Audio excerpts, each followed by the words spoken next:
Okay. Thoughts from last conversation. Let's start there. The Moxie's meeting, I think it was good for us kind of get to know you a little bit better in person, what type of guy you are, what type of person we're dealing with, kind of know how we can talk to you now. Got us a better understanding of how things work between our future relationships. Okay. Did anything help in terms of making the path clearer, or anything make you more comfortable or less comfortable or anything like that? I think one thing that made me feel a little more comfortable was your service of offering to kind of be a lot of hands-on for our company. That guidance for us is really going to help us keep us structured and on point and have someone we know knows what they're doing, has done it thousands of times. Okay. Yeah, I like Yeah. that. And to emphasize that point, I have a client that we communicate 2 or 3 times a day. So I'm not encouraging that, but if it's necessary, if we're going through an issue, an employee is, punching holes in drywall, or actually it happened, shit happens, then, let's talk about it. Let's deal with it. The idea is to prevent future mistakes.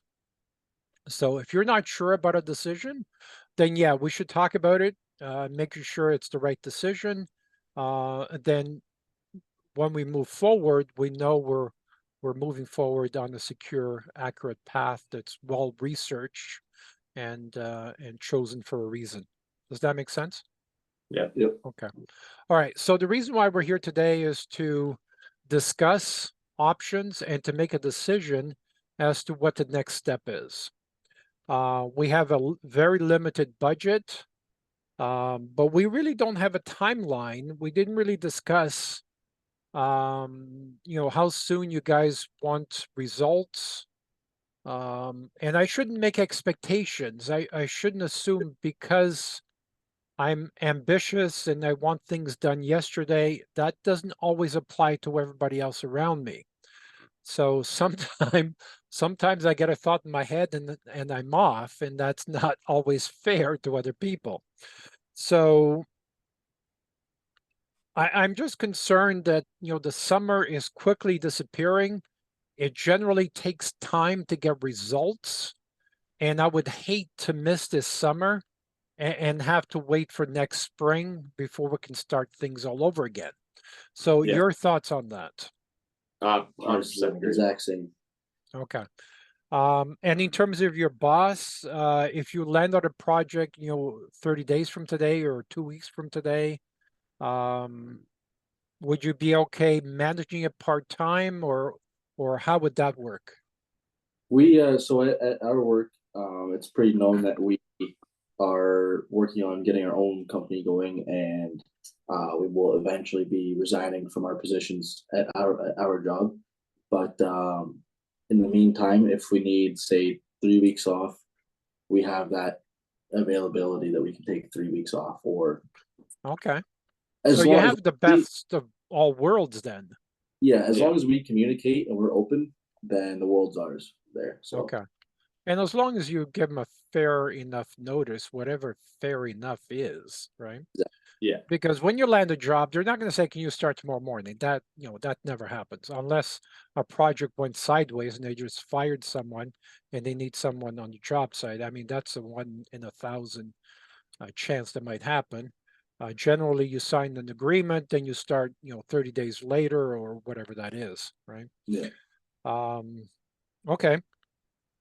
So some of my concerns that I have, and the reason why estimation is a concern, is because I can't really help you with that, Yeah. right? I'm not up to date with prices. I'm not up to date with excavation costs or anything like that. So we need to kind of find someone else to help you with that, and that's why I was thinking your old boss, if he can help you with that. Yeah, so we've actually, before we got fully involved with entrepreneurship and everything, we that was one of our first steps we completed, was finding out a base price line, as well as here in the Birds Chirp with our supervisors and whatnot at our current job on prices on different jobs. And now it all ranges, but we have a basic understanding on if you were to rent a machine for a day with an operator. We have from Lafarge and Dufferin, we have different price sheets for materials. Now, I mean, every job changes, and the size of the machines and everything else changes. But we have a very good organized notes of prices so far. Okay. And using your own experience with your own boss today, how many of the projects would you say were on budget and on schedule? Are you privy to that information?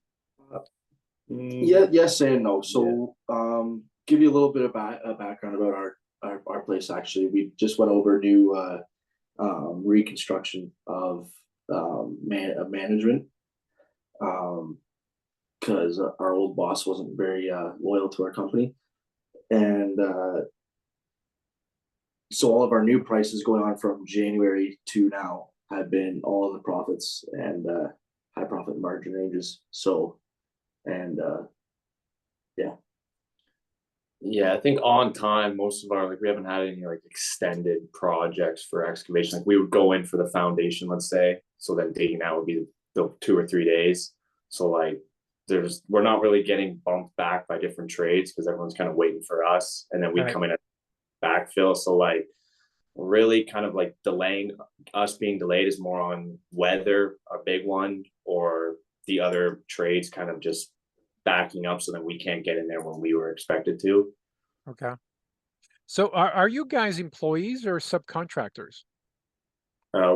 Employees. Yeah. Employees, like hourly employees for the company? Yeah. Okay.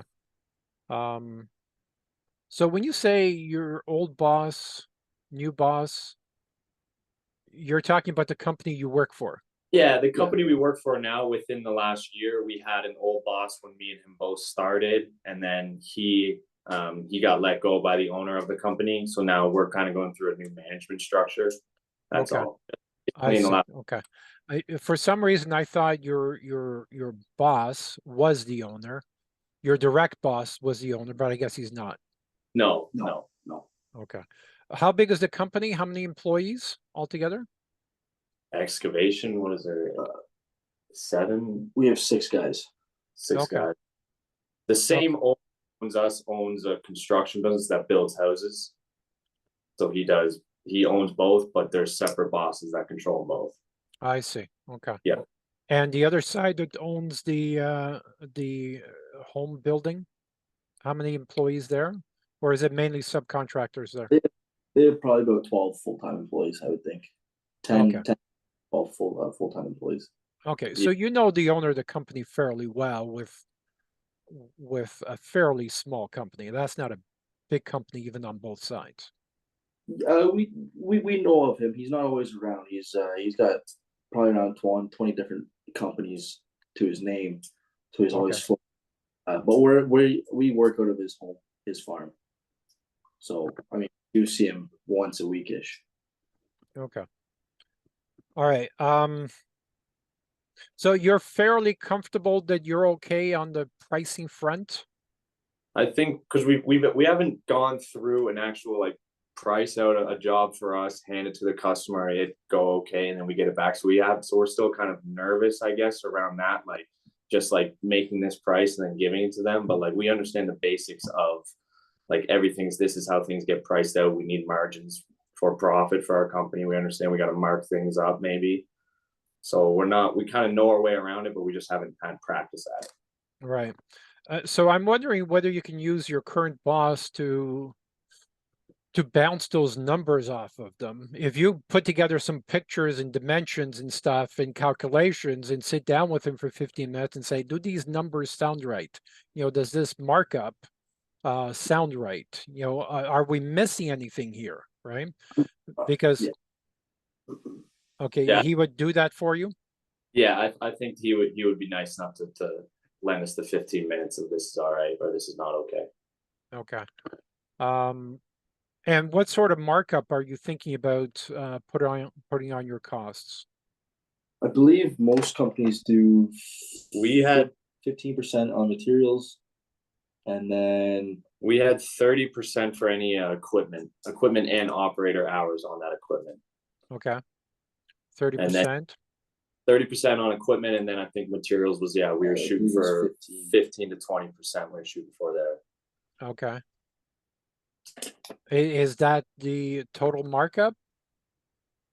That would be individual, so like 30% for equipment, and then with the 15 to 20 for materials, it would probably balance out to like 25% total. Yeah, that sounds skinny. Mm. You think so? What do you think? Yeah, I was thinking more like 40 or 50% on your costs. should we add up all costs, like if, when we go price out a job, add up the cost for like each equipment and material, and then just tack on the 40% on top of all of it, or should we do individual categories? It doesn't matter whether you do individually or all together, should come out to about the same. But then again, you're in a small town. You've got competitors, so we don't know what the competitors do. And this might be a good opportunity to, have lunch with the competitors and talk about a hypothetical or an actual project and get their feedback on it like you were going to feed it to them, right? Okay. You don't want to tell them that you're going to start your own business and you're going to be competing against them. You're working for XYZ company and, this project fell on your lap. You're thinking of sending it to your boss, but if I gave it to you, what could you get out of it and what would you charge for it, that kind of thing. Because whether you do it to them, they're going to do it to you. Yeah. Okay, so you're going to get a lot of fake estimates that, people want to know where you are in terms of pricing, or they'll talk to your previous customers or your previous quotes and say, what did, XYZ company price you at? And we train salespeople to look at, previous estimates, so we can compare line item to line item to make sure that, you're not missing something or they didn't miss something. And that's why they're a lot cheaper than you. Right. Yeah. Yep. So, and that's where you can help the client, because if somebody comes in, 30% less, you have to, well, why? Our markup is only 30%. How can he be 30% less? So if he missed something, right? Weeping tile or whatever it is that he missed, then you can say, well, the reason why he's 30% lower is because he's not doing this, and we are doing this, this, and this, right? And our warranty is this, this, and this, right? So estimation is crucial because you make your profit on the sale, right? Same with real estate. You make a profit on the sale. So you want to get the budget there. And then you want to, once you receive a deposit and you've got a signed contract, then you really want to start working on them. Okay. And with excavation, you're working off a blueprint, so there might not be enough room. But when I was running a construction company, every time I went to a job site, whether we were building basements or additions or bathrooms or whatever it is, I was very proud of the fact, and customers would say, Leo, why do you want to see me? And how much is this going to cost me? Because in a joking way, because they know every time I saw them was to improve something, was to increase the budget. Okay. So I remember one project starting off at about $60,000. By the time we were done, it was $180,000. And we're talking about 40 years ago. So that's, so if you start off with a project that's $50,000 and you finish a project at $50,000 on budget, on time, from my perspective, you failed miserably. Okay. Because anyone can do that. Yeah. Your job is to increase that budget. And you could say, well, while we're here, we should dig up this, dig a swimming pool. We should, dig the foundation for a gazebo you're thinking of doing. We should, put a retaining wall. We should build you the tennis court. There's always other things that they want, or you can tell them that they want, right? Yeah. So that's how you're gonna, you want to maximize each project, and that's why financing is so important, because you can say we're only using 20,000 out of the $100,000 financing budget, so you've got room, right? Yeah. Yeah. All right, so so as we discussed, the layout, I don't know if you can see that. Yeah. Yeah. On top, the cutting edge. Underneath that is Gorgeous Home. Then, so cutting edge because you've registered the company already, right? So all invoices, all contracts go through Cutting Edge, and Gorgeous Home is a division of Cutting Edge. Internally, the way you do your taxes, but externally, it's the other way around, right? The client sees us as Gorgeous Home as the holding company. From a marketing perspective, don't worry about writing this down. It's, we're going to go through this many times, especially with the accountants and bookkeepers and stuff. But the idea is that you're feeding each other back and forth, and leads that are created for one are feeding the other as well. Okay. Okay. So, these are just ideas. So I'm thinking, Cutting Edge, a spa bath type business, because it's easy, it's profitable, and you're definitely making around 50% net profit there. Then I was also thinking, a painting business type as well. Whether we start all this stuff up as day one, or you integrate these over the next 6 months, 12 months, or 6 years, is really your choice. But when you're doing marketing, to do marketing for 3 or 4 is only about 10 or 20% more. If you were to do it individually, now you have 100% budget for each, right? Yeah. So that's something to consider. So first steps. One of the things that we have to really focus on, we talked about estimating. So the main thing about estimating is making sure that you have the profit. If you estimate a 40% net profit in this job, you have to finish with a 40% net profit on each job. Okay. The problem that happens is people estimate jobs, then they go over budget, or they didn't account for something. Then they give away freebies. Then they do this and they do that. Then they end up with 5% at the end of the year. Okay. I see this happening for 40 years, and it's mind-numbing, right? Because people don't control their costs. So when you estimate, you're doing a number of things, okay? You're estimating, you're also creating a material list, you're also creating a time schedule, because you say, okay, it's going to take this much to get the machines on site, or this much to demolish the bathroom, or this long to install the tub, or whatever it is. So when you're doing the estimate, you're creating a material list, and you're creating a timesheet, so you can, once you get the job and your signature, now your people already know what they're supposed to do, how long you should take, and so on. So if there's an extra person on the job site, it's based on total hours of demolition, total hours of doing this, right? So if one person is missing, those total hours still don't change, right? I mean, it might slow him down because now he's trying to move a tub by himself, but he can't move a tub by himself. So you go in, or someone goes in to help him carry the tub upstairs or whatever. But the schedule should be fairly accurate. And then once the job is done, the client's happy, you have a testimonial, the job is not done. Now you dissect the job and say, okay, how could we have done this better? Where did we screw up? Okay. So every job, you're going to do a mini efficiency study. What did we learn from this that we can apply for future jobs? Now you're taking that and updating the policy and procedure manual. Okay. Okay. Mm-hmm. So it's a continuous learning project. Then you're talking to your employees or subs. What did we learn from this as well? Here are some of the things, and this is a 5-minute, 7-minute meeting. What could you have done better? What mistakes did you make, right? If you were on budget, on schedule, there were still mistakes made, right?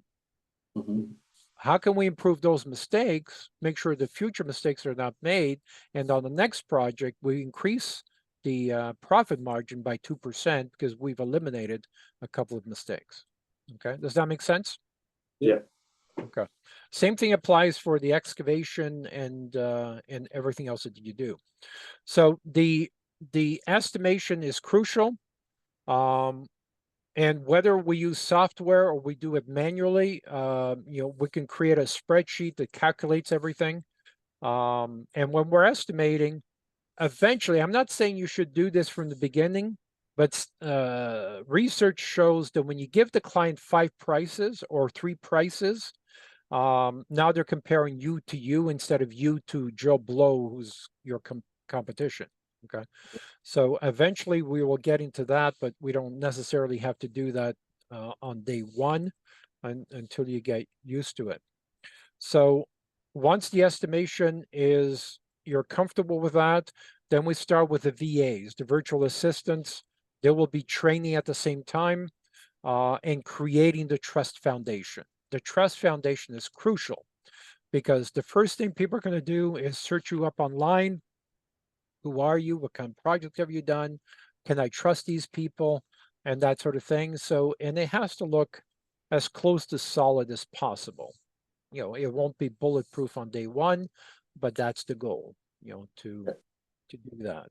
So if you can go back and get some reviews from existing clients from your previous company, if they recognize you as you doing the job, I will teach you how to do a video testimonial, because video testimonials are worth 1,000 times more than a text testimonial. But if you can only get a text testimonial, that's still better than nothing. Does that make sense? Yep. Yeah. So just a question about that. Since they weren't technically our jobs, I know. Yeah.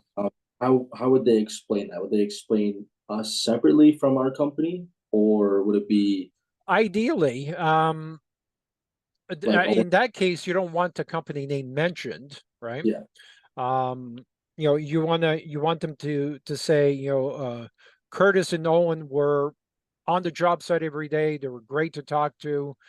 They answered all my questions. They were ahead of schedule, and so on. So you don't necessarily have to talk about, the name of the company. Okay. okay, Eventually you will, but in this case, we're promoting you, and yeah, and Google loves it when employees' names are on the testimonial. yeah, Google loves that.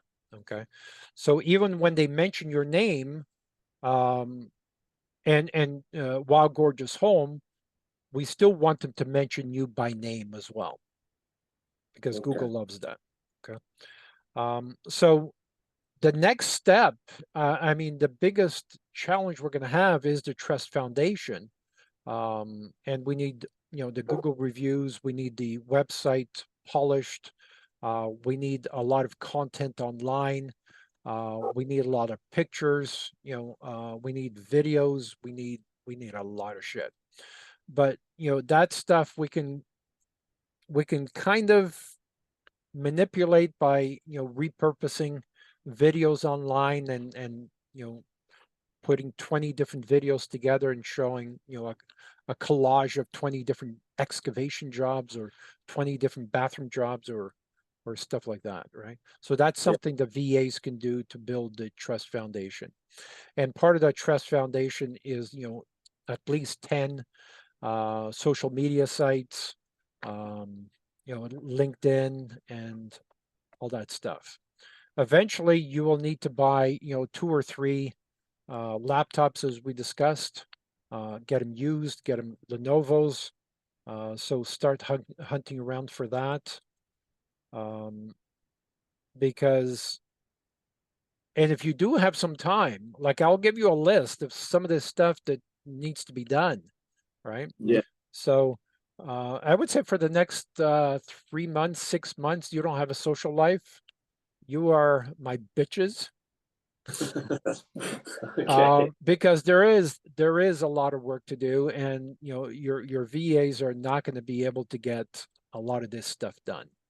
Yep. Okay. Especially creating, Facebook accounts and stuff for future employees. So we can talk about that. And the other thing, in terms of the Trust Foundation is subs, right? You're going to need subs, or you're going to need employees. You're going to need a waiting list of people that want to come and work for you, because when the job lands, your focus should be on landing the job, not about, oh crap, where do I find subs? Where do I find these employees? And so that should be done beforehand, right? Yeah. And tell these people we're starting a company. We should have our first job in 2 months or 3 months, or whatever time period you want to use, or 30 days. Because a lot of people, especially right now, they don't feel so secure in their job. Okay. We're doing this for a roofing company, and we're stealing employees that have been with the competition for 10 years, and they're just coming over in droves because they're not comfortable. That company doesn't have enough work, right? So the same thing, you can use that to your advantage as well, because and the disadvantage is, they're going to be concerned this is a brand new company. How do I know you're going to survive, right? So that's something we need to deal with. But as soon as you start talking about franchising, that's our goal, and we're looking for investors, anything to make them feel more comfortable. This is our plan. This is who we have working with us. Here's his history on it. So anything to make them feel more comfortable. And what I used to promise was, when I first started going with, started transitioning from the employees to subcontractors, is, promise them that you're going to do everything for them. You're going to take care of all the marketing. You're going to take care of even hiring and finding people for them. All they need to do is look after your job to make sure your project is on time, on schedule. If they need people, your VAs are going to help them. So all they need to do is focus on production, and production only. They don't have to worry about the next 10 jobs, because you're going to take care of that for them. Then they only focus on your stuff, right? Okay. That's how you're going to make them comfortable. Okay. And then also need to understand that, you need to control your costs, and when you set up a daily goal, that daily goal is written in concrete, right? It's not a suggestion, right? It's not an option. This is what we have designed for today. Unless, there's a thunderstorm or a major catastrophe, I expect this to happen. If somebody died, okay, we'll forget about the list. But aside from that, this list needs to be done, right? And, we need to understand that if you finish at 4 o'clock, go home at 4. If you finish at 7, you're going home at 7. Okay. Yeah. So the daily has to be accurate, or else the whole budget, everything's going to go out of whack. So I can't emphasize that enough. And you have to start that with day one, because, oh, yeah, we can take an extra 10 minutes for lunch. We can go home early. We'll finish that tomorrow. No. That's the goal. If the goal was unrealistic, then it's up to them to come to you, or you get them to, or your project manager, whoever the project manager is, to say, okay, is this a realistic goal? Okay. If they accept it, they accept it. Okay. Barring any unforeseen things. Okay. Any questions, comments, concerns so far? Not really, no. When you're Okay. hiring people to start, and obviously you're a new company, and our goals have several jobs lined up before we start. Have you ever had a bad experience with people being worried about being paid or not? Yeah. Or Yeah. how do you get around? Absolutely. Absolutely. In that case, you want to be somewhat generous on the plan, instead of, having 3 payments in progress, do 6, right? It's going to be inconvenient for you, but it makes them secure, right? They want to know they're going to be paid. If you have to pay them daily, pay them daily, right? But make them secure. Make them Yeah. know that, have them understand that your word is your bond, Yeah. right? Safe You're with not you. you're not there to scam anyone. You're not there to take advantage of anyone, and you certainly don't be expected to be taken advantage of either, right? Your projects come first. If they have a side job, discourage that. I mean, they may have some ongoing projects, but once you finish it, then I need you. Yeah. If I'm going to trust you, and you're going to trust me, we need to trust each other. I need to know if you say this job is going to be finished on Friday at 5 o'clock, because I'm going to make promises to the next client. You're going to be, there on Monday. You can't, you're just either you're working the weekend or whatever, because the job on Monday is a job on Monday, right? We're Yeah. not here to be pushing jobs unless there's a major thunderstorm or something, right? Yeah. But you're moving projects because of weather, not because of someone went on a binge or wants to go to the cottage, Yeah. right? So you need that commitment, and be fair. If in the summer months you want to work Monday to Thursday, Yep. then fine, do that, right? Because that creates great company culture. In the winter, you want to go 5 days a week or 6 days a week, that's up to you. If you want to go, 10 hours a day, as long as people don't get tired and create accidents and get hurt, that's something you can coordinate. Or maybe just keep it 8 hours a day, 4 days a week in the summer, so people have quality of life. Then just add more crews, right? Yep. Yeah. Right. But then the equipment, if you're renting equipment, then it shouldn't be a problem. You can just rent more equipment for other projects. And all the projects end on Thursday. So one of the things, this is the part where we need to make a decision on what type of marketing plan you want to do, whether you want to do a marketing plan, that's choice number one. Whether you want to do a done for you program, or you want to outsource everything. You see what I mean? Eventually, do you want to have a sales and marketing department, or do you want to outsource the marketing department?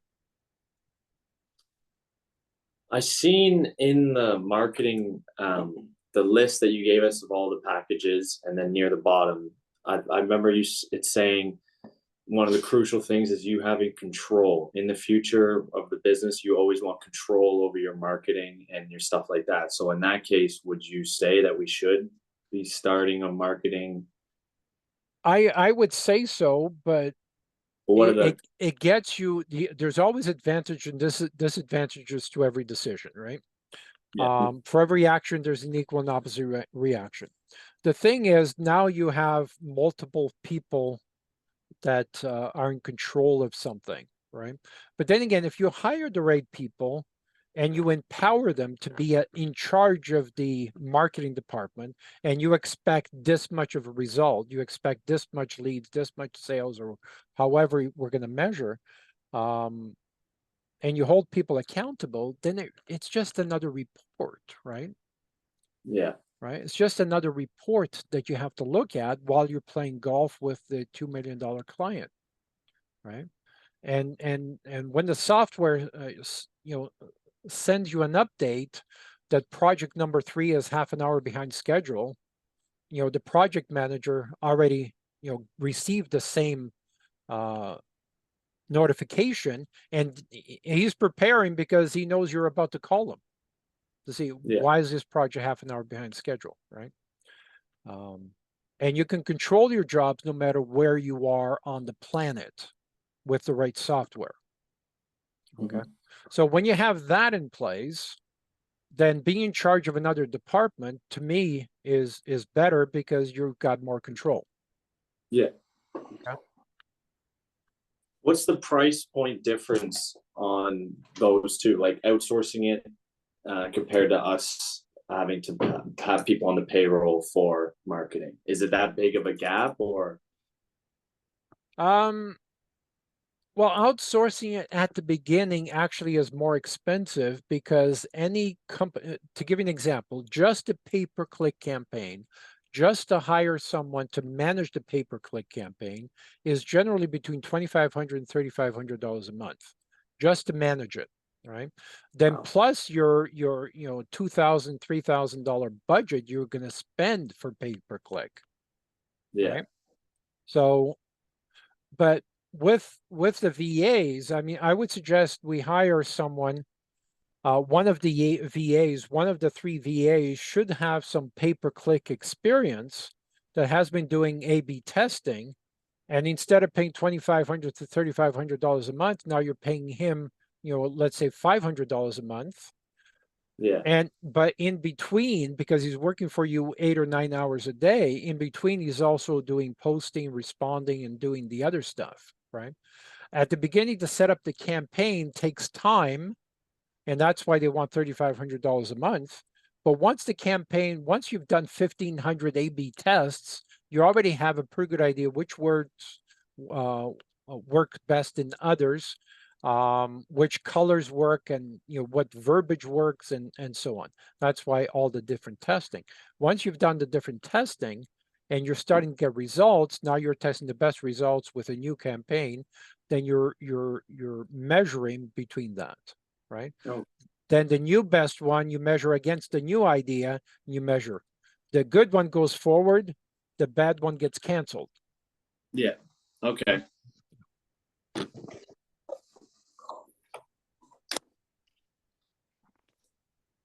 So I think, so then we should be finding a VA with that pay-per-click experience, and then we kind of get a best of both worlds, best bang for our buck, and then we get control going into the future with our marketing.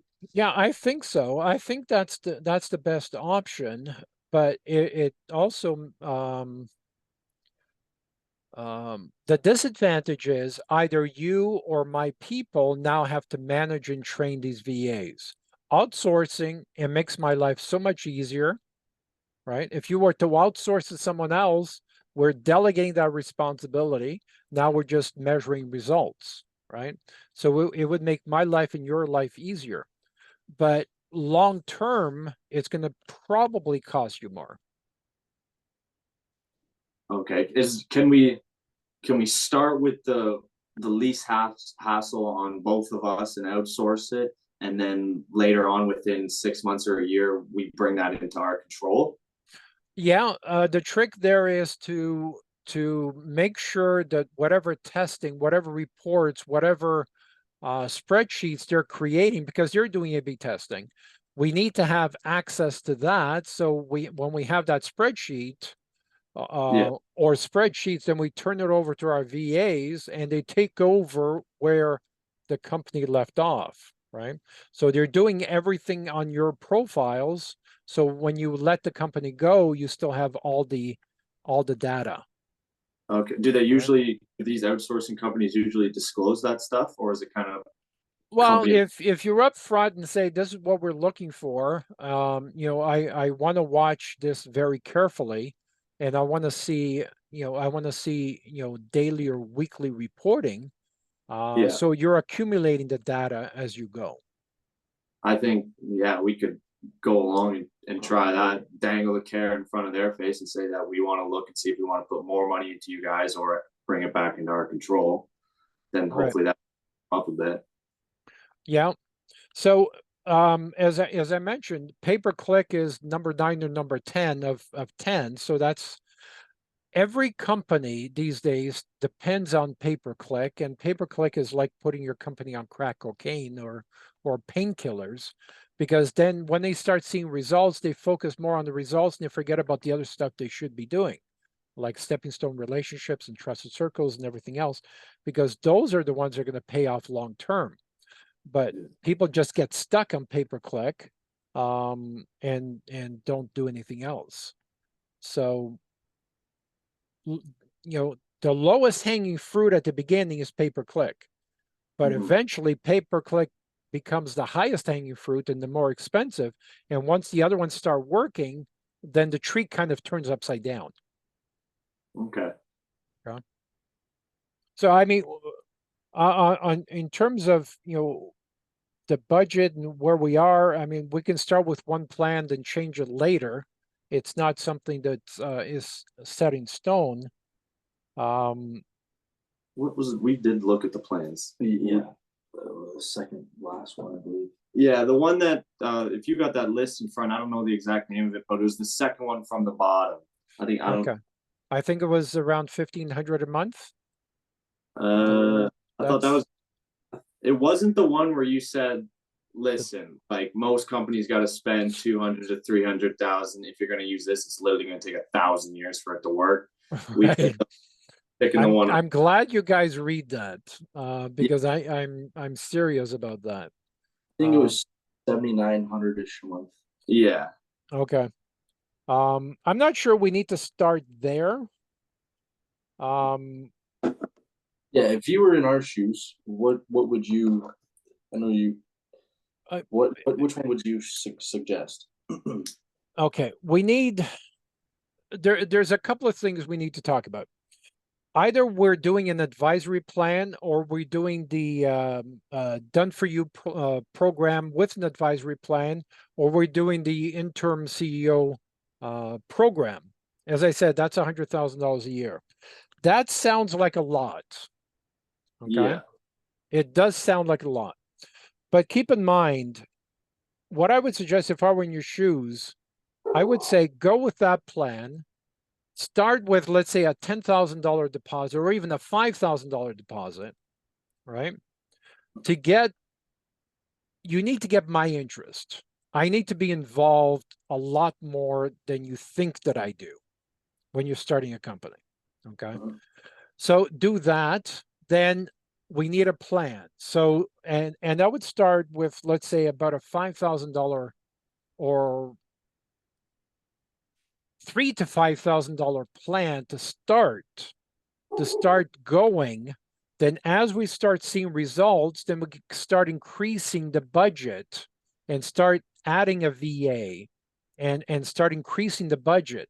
But I think it's better for you and probably allow you guys to sleep at night knowing that, okay, we haven't had any leads yet, but we're starting to get some bites. We're starting to get some action, okay?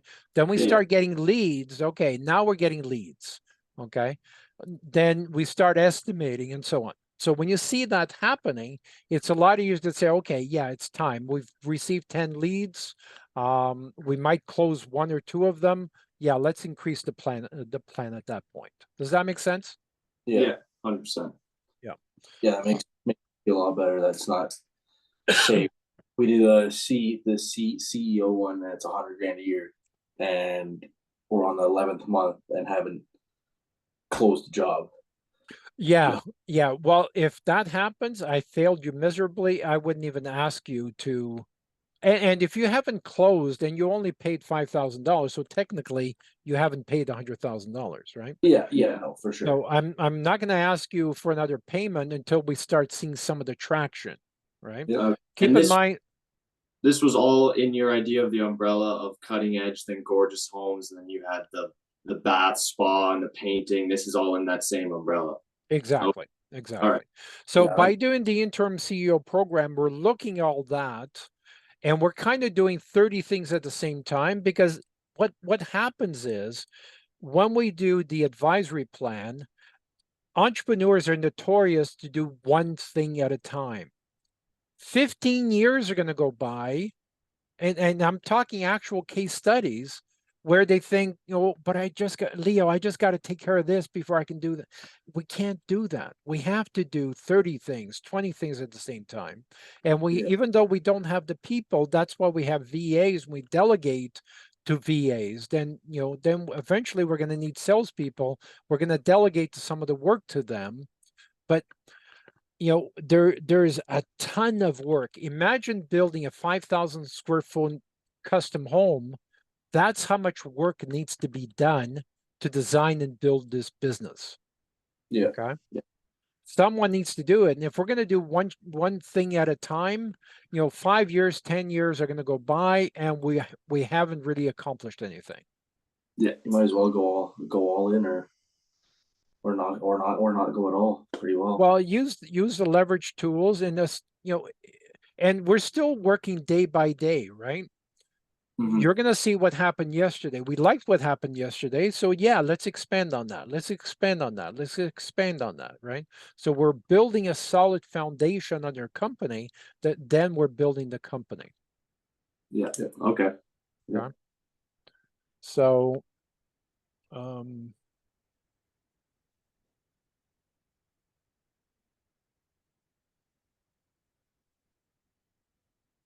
right. So what did we agree with? You're okay with verbally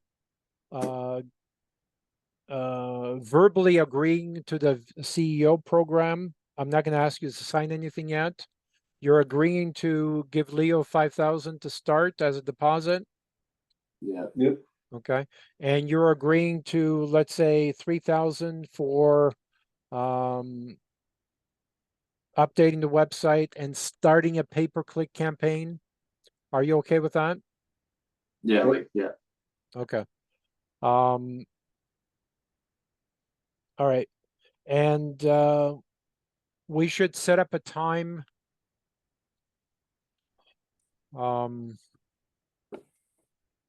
for regular communication. So you guys sound like you're comfortable on Tuesdays. Tuesdays doesn't really work for me unless it's later. Because- Whatever. Yeah. We just kind of, this was the first day that we did this on and just kind of ran with it. So Okay. both- Wednesdays probably work better for me. Okay. works for us. Okay. 7 or 8 o'clock works. I've noticed that someone's yawning, but if 7 or 8 o'clock is too late, you want to pick another time, that's fine. But pick a time where you can be in front of a computer. And it could be individual or together, it's up to you. And you're focused, no distractions, and we have an agenda, and we're going to focus on something. Yeah. Okay. All right. I'll send you the information to do an email transfer, and we'll go from there. Is there anything else we need to discuss tonight? I was just curious about one thing. So I was looking into a bit of the leasing programs and whatnot for trucks and trailers, and I couldn't really find much about trailers leasing. Well, no, you're not going to find trailers. You're going to find a leasing broker that we're going to use to. Oh. Then you're going to find the equipment. You're going to connect the equipment owner with the leasing broker, and he does all the paperwork. Okay. That's just what I was curious. Yeah. What do you have for transportation now? We don't have a lot of money to spend on trucks. No. We I have a car right now that we both kind of share. Okay. Is it reliable? Is it presentable? It's not really either of them, but Okay. it gets from us to work every day. So Okay. As long as it gets you from A to B and back to A. most times. Most time. Okay. What percentage of the time does it get you from A to B and back again? Failus, yeah. Last week. Okay. 98% success rate. 98%. Once we get below 90%, then we should talk about it. I'm okay with 98%. It doesn't have much of a life left. It's Is it a rust bucket, or send me a picture? Because I mean, for the time being, you're going to park around the corner. I do it at home. Sorry? I do that at home already. Okay. It's that bad. It's not. It's a 2004 Jetta that's got almost 500,000 on it. Oh wow. Okay. Yeah. Yeah, let's leave it for a couple of weeks at least. We've got enough on the plate.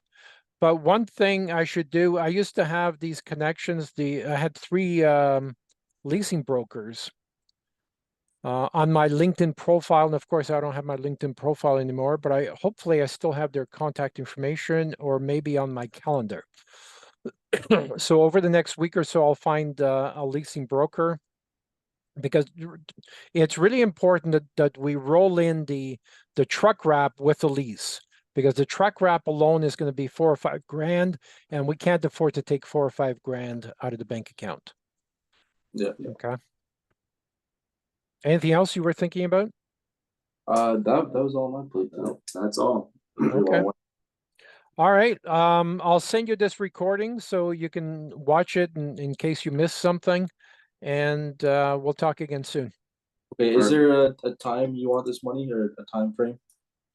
ASAP, Okay. 2 or 3 days, whatever works for you, or is an I'm just- email transfer okay, or sorry?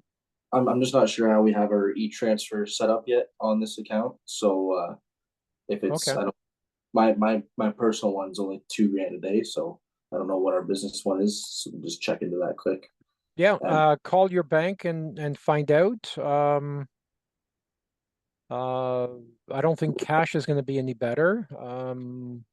Or find out if a check is better. Okay, Yeah, we'll Okay. figure something out. yeah, we'll get Yeah. right on that. All right, we'll talk later. Have a good night. Good Take one. care.